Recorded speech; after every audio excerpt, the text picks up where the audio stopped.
It's noon on Groundhog Day, February 2nd, Wednesday, 2022. And this is news that you can use from YAA with your host, Ray.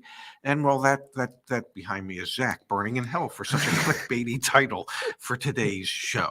All right, so here is the deal. Will we need to bail out GM? I don't know. It's, you know what? Technically, that's a fair question. That is definitely a fair question. Really? You have any time frame involved in this question? Are you saying like this in year, theory, 2 years, in theory, it could 10, 12, 15, 20 years from now? I mean, what? Could happen. Yeah. Could happen. Yeah. You know what else could happen? In theory, I could grow to be 6 foot. All right, so let's take a peek at why I went with what I went with this morning. Give me 1 second here. Well, I know why you went with it. No, I think it has validity, a lot of validity. This was the headline on Automotive News this morning. Why are you giving me such a hard time? Stop giving me such a hard time. GM profit drops 39% in Q4 as chip shortage slowed production. Okay. So read the rest. It's actually blurred on my. I can't see that. For all 2021, GM's net income surged 56% to $10 billion. So Was sure, that with a B? so they made $10 billion last year. Yeah. But there are a lot of things going on at GM right now that I think bring up a lot of questions. Right? Mary Barra's talked about we're gonna have 400,000 EVs that we're gonna produce per year. Right around the corner. We're having struggles, obviously, towards the end of last year to be able to actually produce cars. I think that, and we've seen a lot of backlash against GM recently as well. I mean, for the fact that they've done a poor job transitioning to electric. So I don't know. Are we going to have to bail them out? I think I don't know. I think that is a very open question. Yeah, no. Talk to me during the next depression. That's fair. Yeah. GM didn't fare as well as some of their competitors, though, in the fourth quarter. That's for sure. Okay, I'll take your word for it. That's why the other competitors aren't going to need a bailout. I mean, potentially. We actually had. Where is it here? Ford sales flat. Yeah, this was yesterday. We talked a little bit about sales numbers for the last quarter. Ford sales flat, Hyundai rebound, Honda, Subaru, Toyota, Kia slip again as chip shortage drags on. We didn't look at this data up here at the top, and now it's completely filled out. Why don't we spend a little bit of time? As completely filled out as it can be, since very few of the manufacturers report on a monthly basis anymore. Yeah, this is what's fascinating is 7 manufacturers, 7 of the 30 plus major OEMs actually report their monthly numbers. It used to be that pretty much everyone did this. No, not pretty much everyone. Everyone did this. It wasn't pretty much. There was no pretty much about it. Every month, every manufacturer reported how many cars they sold. And then several started going to, well, we're going to report quarterly because, well, apparently we don't really want the world to know how we're doing or not doing. Yeah. And so this is the list. When if we were to have looked, say, 2 years ago, the list would be 5 or 6 times bigger than this. Standouts on this list. Lincoln down 25% year over year for January. I mean, that's not a lot of metal that you're moving right there. Same with Acura, down 33%. Aren't you glad you're not in the dealership working for Acura anymore? That must have been a really, really tough month for their Acura. Look how bad Honda was. Honda was down 19%, 18.5%. Yeah. Genesis. Yeah. Continuing to grow up 30%. Yes. Hyundai overall up as well. Mazda sales down considerably at 16.5%. Subaru down again. You know, there was like a 12-year period of time where they went up. They had an increase month over month, year over year for like 12 years in a row. And then the chips hit the fan. The chips really did hit the fan. Yeah. And their sales have been down ever since. Yes. We do have, let's hit on the one other piece of news from General Motors, and then we'll switch gears. So yeah, I apologize for the clickbait. Actually, but you know, he wants eyes on the show. It's all about ratings. This one right here, Pops. No, it's all about, giving people good information. If you give people good information, you'll get the ratings. GM aims to deliver 400,000 EVs in North America through 2023. This is the other piece. I mean, the title is not the best, but this is the other piece of the puzzle in the sense that if you cannot effectively execute this strategy, what are you looking at here? The poop hit in the fan. Honestly, because you're looking at a legacy business that has not been able to keep up. I mean, they do have the Silverado EV, and I think that's I think we probably both agree that's going to be a killer, just based on what's happened with Ford Yes. and the Lightning. I mean, there's so Yeah. much attention and activity towards that. But this is a big deal. They're trying to move 400,000 EVs. Jaguar actually yesterday came out, Dad, and said by 2025 fully electric. I mean, the push is. But if you only have to be fully electric for like 10,000 vehicles that you produce a year, okay, so maybe they produce more than 10,000. But you know, the number of vehicles that Jaguar produces and sells annually is a mere pittance. You know, a blip. Sure. Compared to what these major legacy manufacturers are talking about selling. So, yeah, I think it's great that you want to cite Jaguar wants to be all electric by 2025. But when you only have to make 3 cars electric, you know, and that's your entire inventory, you're done. It's a lot simpler. I think it's a lot more challenging for a brand like GM. Obviously, they have the Hummer EV, the Silverado EV, the Cadillac Lyriq that's coming out soon as well. But I mean, they've got a lot. Cadillac's going to be an all-electric brand at a certain point, which was why I think about a third of their dealers gave up their franchises, because it was either you electrify and upgrade your facilities, or we'll pay you and buy you out. And many said, you know what, I'm not interested in being in the electric car business, and they took the buyout. Yeah. You know, this is actually a really interesting comment here from Bedford, and I've got something to tie it into. It says GM is pushing the government agenda because the government basically bought GM in previous bailout. That is why they are so gung-ho on EVs at GM with no infrastructure to support it. Now, what's fascinating about this, I mean, you can buy into that, you cannot buy into that. Yeah. One of the things that I actually learned today, Dad, this is something I learned today, and it ties in, I promise. We have a new article back up on the blog. Justin wrote this, and this is, what is Electrify America, the charging station for all? What does this have to do with Electrify America? You may not know this. Yeah. But Electrify America it's right here. Electrify America is the rebranded name for the initiative that Volkswagen created and funded as part of the 2016 settlement with the United States Environmental Protection Agency and the California Air Resources Board. This is from Dieselgate.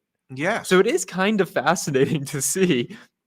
I'm not saying I agree with Bedford's comment that like we're pushing some sort of government agenda per se, but it is really interesting. The push to electric. You hear Electrify America, you don't think, oh, that was Dieselgate. No, it's just like, that's Electrify America. Yeah, no. You hear GM saying we're going to move 400,000 EVs. You don't think about how they were bailed out back in 08, you know, but there are connections to be made. Yes, but you know, when we speak of the bailout in 08, I mean, the manufacturers that took money paid it all back and with interest. Yep. So it's not like they still owe us, the taxpayers, money. They paid us everything and then some. And so are there times where the government needs to step in? Apparently, you know, some brands like Ford didn't need a bailout. Others did. Maybe some are run better than others. But I don't know that the push to EV is necessarily so tied into the government or the government wishes. I think a lot of it's tied to market capitalization and people making more money, you know, because there's excitement around it. And especially with the market, I mean, the stock market seems to love what they view to be disruptors. That's Tesla. They're disrupting the automotive dealer manufacturing model as we know it. Yep. And so I think that's one of the reasons why there's Tesla, there's Rivian, there's Lucid, there's others that are coming into the marketplace, because there's a ton of money out there that says, okay, we want to place a bet on you. Sometimes the bet's right and sometimes it's wrong. You know, I didn't think about this, Dad. I'm wearing a green shirt today. You are. Surprised I'm not like the Burning Man. You know what I mean? Well, pick me up. I think you can't wear a white shirt. That's how it works. Really? Yeah, with a green screen. Your chest is very white. Why don't you just take that off real quick and let's see? Just put it to the test. That's not news that you can use. All right. That's not even views that you would use. Yeah. You want to sicken the audience? I really don't want to sicken the audience. Also, everything we were just talking about with GM, Justin, thank you for getting this up. We've got updates on all things GM right here back on Join YAA as well. Let's talk really quick, Pops. Yes. Is this a quick, early, really, you got to be kidding me segment? Should it be? Do you want me to hit the button? Should I? No. All right. Carvana averts suspension of its dealer license in Florida. Oh my, they've made significant progress. That's good to know. They made progress. Was the progress the legislation that got proposed? Well, could be, but it's not a question of making progress. It's a question of doing it right from Jump Street. So for those who are new to the channel or Yes, haven't heard please. already, we actually have documented it pretty thoroughly. I'm going to pull up our blog article really quick. Let me go to the search. Carvana. And by the way, if you're wondering what the heck it is that I'm drinking today, I don't know. I had some fruit water here.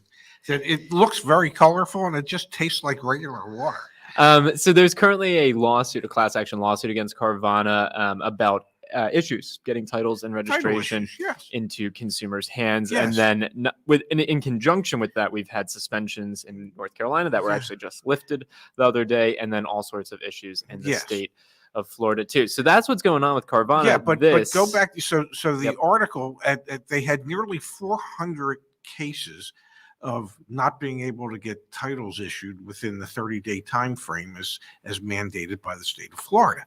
Which, if you check the BBB reviews for Carvana, it is apparent that they're struggling. Yes, and they've got that down to now 29. And of that 29, 11 customers who they still can't get titles for have elected to receive buyout offers that include compensation for all the payments they made, and that Carvana is going to buy back the vehicle for 15% over the purchase price of the vehicle. That seems substantial. You know, it's fascinating. This kind of reminds me of, there was a story earlier this year, Dad, in the real estate market. Zillow, you remember this? Zillow bought a ton of people's homes. Yes. And then they closed that business unit, that line of business. And then they sold homes back to people there was one story, it blew up on Twitter. It was like a guy sold his house for $500,000 to Zillow. And then 2 weeks later, he bought it back for $300,000. Does this not kind of feel the same way? It's like, hey, I went to Carvana to buy a car. Yeah. Then they couldn't get me the title, so now they're buying it back. So I drove it for 14 months. They're going to reimburse me for all the payments that I made, and they're going to buy it back at 15% over what I paid for it. Well, why wouldn't you do that? But the point is, that Florida said, well, they're moving in the right direction. No, they were supposed to be moving in the right direction before this happened. And there should be consequences when you don't follow the law. There just should be. It shouldn't be a slap on the wrist. It shouldn't be, hey, we're going to give you extra time. If it was just an individual, they wouldn't give that individual the extra time. So I'm sorry, we have rules for a reason. We have laws for a reason. If you can't operate within those rules and guidelines and laws, then your business license should be revoked. Oh, well, we'll give you extra time.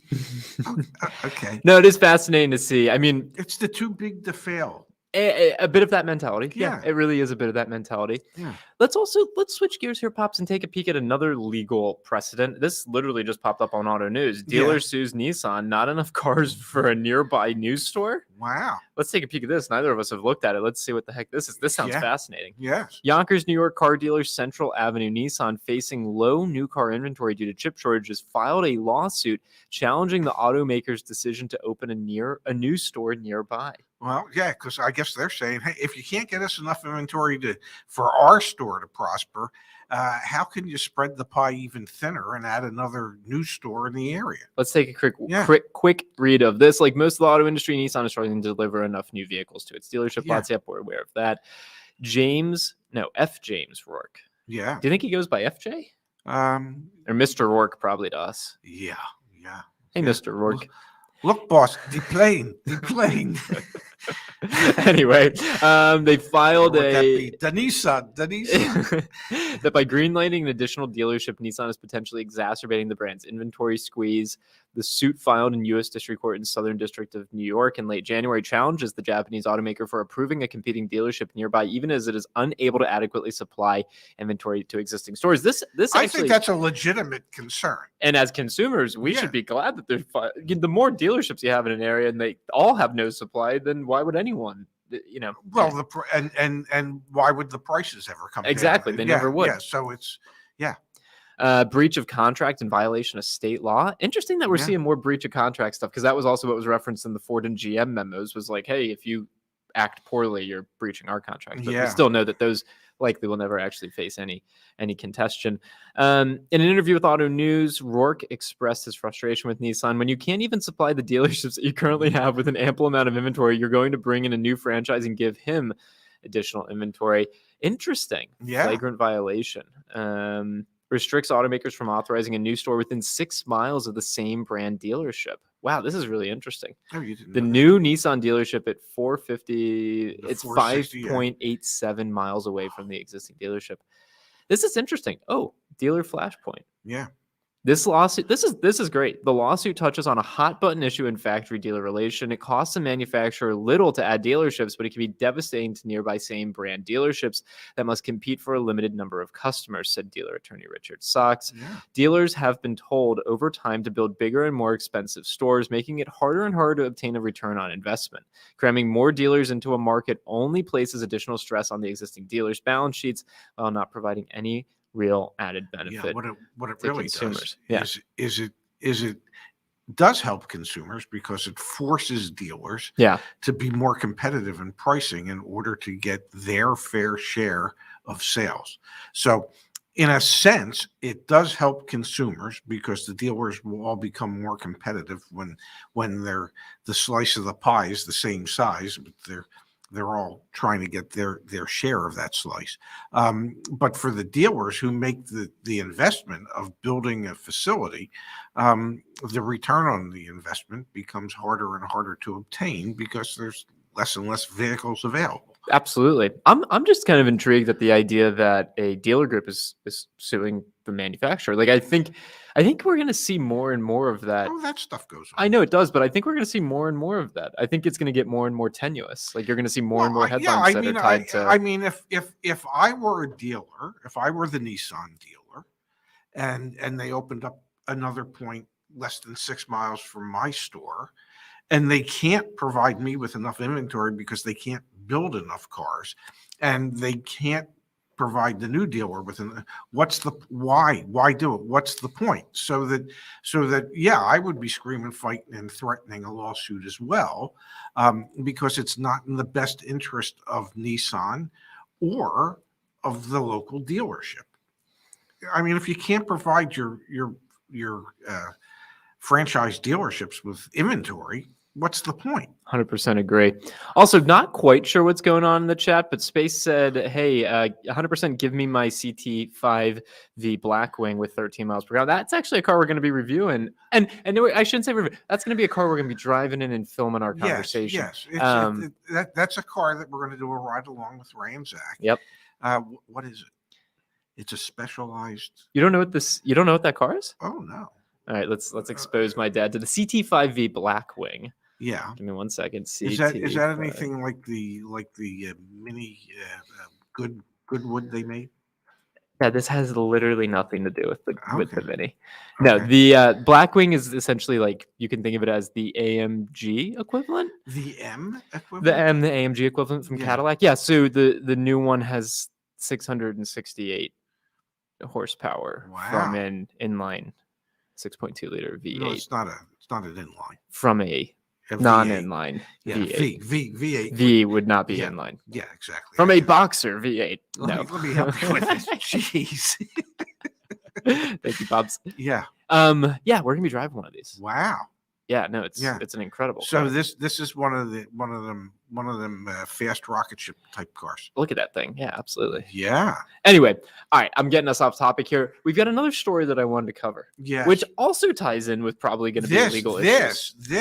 This is really fascinating. All right, so let me cue it up and then you. Yeah. Stellantis imposes changes that could raise suppliers' costs, cause a lot of friction. Lawyers say some suppliers unaware changes were happening. Former insider says Stellantis wants to achieve unrealistic savings goals. The long and short of it here is Stellantis is essentially proposing in their contracts with suppliers, they can have all the control. If there are any cost savings, there are cost savings.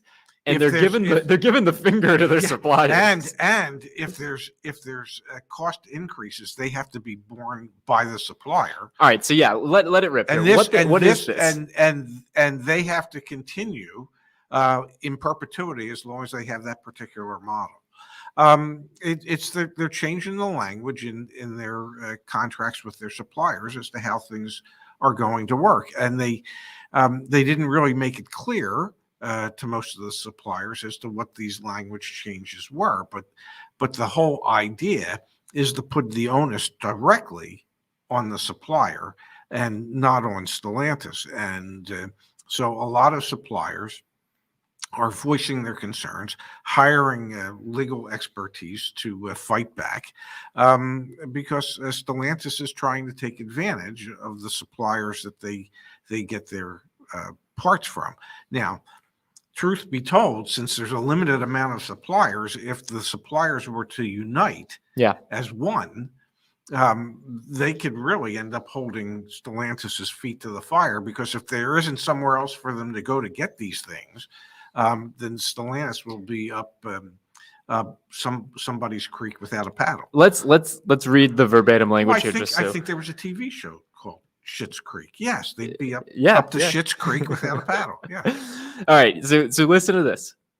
The attorney said there's now a rule in place in North America that suppliers must immediately pass on cost savings they achieve to Stellantis. The automaker's terms say suppliers also must provide a written plan for implementing cost savings and productivity improvements by October 1st every year.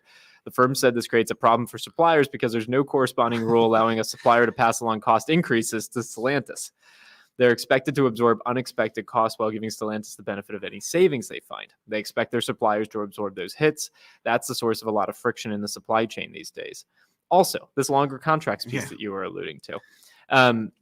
Just going to say that's actually our law firm. So that's kind of cool. Is it? Yeah, Foley Lardner. Yeah. Analysis says the automaker now can unilaterally extend North American purchase orders across multiple vehicle programs and extend vehicle programs more than once. In addition, the terms say purchase order agreements that don't specify an end date or have an end date of 9999 will last for the life of the vehicle program. Exactly what you were just saying. Yes. The traditional model in the automotive industry is usually what's called the life of the program term. The supplier has to supply the part for as long as that particular OEM program is in effect. That's typically been a source of friction. How long does the program really last? But here Stellantis really has added some language that goes much beyond the traditional model, allowing them to roll over the contract to newer successor programs or additional programs, potentially locking in the supplier for a very long time if they have favorable pricing on their part. There's a lot of pushback. A lot of pushback. Well, there should be. Yeah. Here you go. Any supplier that signs up for this is basically at the stage where you cannot calculate the rate of return on your investment. Well, you have and potentially the whole reason unlimited they go into business is to get a return on that investment. You have potentially unlimited liability on all kinds of different things, and you don't know how much you're going to make. I don't understand why, when the supply chain is tight like this, that you would do something along these lines with your suppliers. But hey, you know what? They got people that are smarter than us in there. What it shows is that the ultimate manufacturers like to speak to their dealer body and their suppliers as if they're in a partnership. And what this states rather clearly is this ain't a partnership. No. Okay. We're not really interested in the partnership. We're interested in taking advantage of you. And that's a problem for a lot of suppliers. If the bulk of their business is to one manufacturer, well, then that manufacturer has the leverage over that supplier. Either you're going to come in at our price point, or we're going to go find a different supplier. And the supplier, if 80% of their business is with Stellantis, can't say, okay, they have to try and figure it out. So that's why suppliers should always be diversified as to who they make their parts for and not become dependent upon one manufacturer. And we had talked to David Chow. Yes. From Automotive Press. Still just absolutely love that he came on to the YAA channel and did that interview. And he talked about like some of the rigid rules that like Toyota has, for example, over in Japan. What was it? You have 2 minutes. If your parts are due at the plant at say 12:15, you can arrive 1 minute before Yeah. at 12:14 or 1 minute after at 12:16. If you arrive earlier than 12:14, there's a penalty. If you arrive later than 12:16, there's a penalty to be paid. So suppliers, I feel like, are used to playing in a sandbox that has a lot of restrictions in it, but one Yes. where essentially they don't know how much money they're going to make. Ooh, that's a tough pill to swallow. Also, the chat is going crazy with conversation around the Blackwing dad, and I mean, like, every single chat message is about the CT5. So it seems like when we do that, $100,000 plus for that Cadillac. Yeah. Wow. Yeah. Wow. Yeah. The people that were going to be renting it from, they told me that they actually were able to find a dealer. They bought theirs just like 2 weeks ago. Wow. So it's brand new. So we actually won't be able to push it to its limits because it's not broken in yet. Oh, it will be when we're done. When I'm done. But what I was going to say is might just be broken. I hope not. They had contacted multiple dealerships, and they were close to pulling the trigger for one that was with $15,000 in additional dealer markup. Wow. They didn't. They found another dealer. They got it for MSRP plus processing fee, doc fee. Wow. Very nice. So yeah, it's incredible. Are there any other surprise vehicles you have? Yeah, I do. Yeah. Okay. Yeah, but you're not going to share them? No, not right now. Okay. Cool. Yeah. Don't worry. Okay. We're going to Vegas this week. I got some surprise. No, I don't have any surprises when we're in Vegas. Okay. All right. So I want to end today's show on a high note, Dad. I want to read a success story. It's been a little while. If you're new to the channel, if you're new to YAA, if you're new to us, we have our own community forum, which is really awesome, honestly. You can come on here and ask questions. So, like, Jeff. And get answers. That's the most incredible thing. Yes. Is that there are actually people. I mean, this was posted 38 minutes ago. Yeah. Review my deal. You have questions. You need your deal reviewed. You come in here. Justice, thank you. You're getting help. And Justice, Mario, Phil, Kimberly, Candace, the whole team, people who are incredibly knowledgeable, know way more than we do. Yes. Get help from them. What I want to turn to here is the success stories. Yes. Okay. This is why I love YAA. Want to read this to you real quick, Pops, and then we'll call it a day. Okay. So Mark, this is from Mark from last week. I've been on the community now for about a year. It's pretty awesome. Yeah. I cannot tell you how much Zach, Ray, Kimberly, Candace, who sold me a VSC, have saved me. Imagine a world where you buy an extended warranty and you're so happy about it that you write a positive review. That world doesn't exist. I had another one of those nuts call me about my warranty expiring. Yes. We all get those phone calls. Yes. I decided Especially to play in the cars that we no longer own. That's the best. I still get calls from my Volvo. Yeah. My old Volvo. I decided to play along. I gave all the answers and was connected to a, quote, specialized agent. This person explained everything about the plan, and it was the exact plan that YAA has, except the mileage was about 10,000 more, and they would cover me to 160,000 miles. The YAA extended warranty is up to 150,000 miles. My car has 63,000 miles on it right now. He quoted me, since I was super qualified, mind you, to pay $199 down and $195 per month for 22 months. The total package price comes out to $4,500 US American dollars. Yes. I wonder how much Bitcoin that is.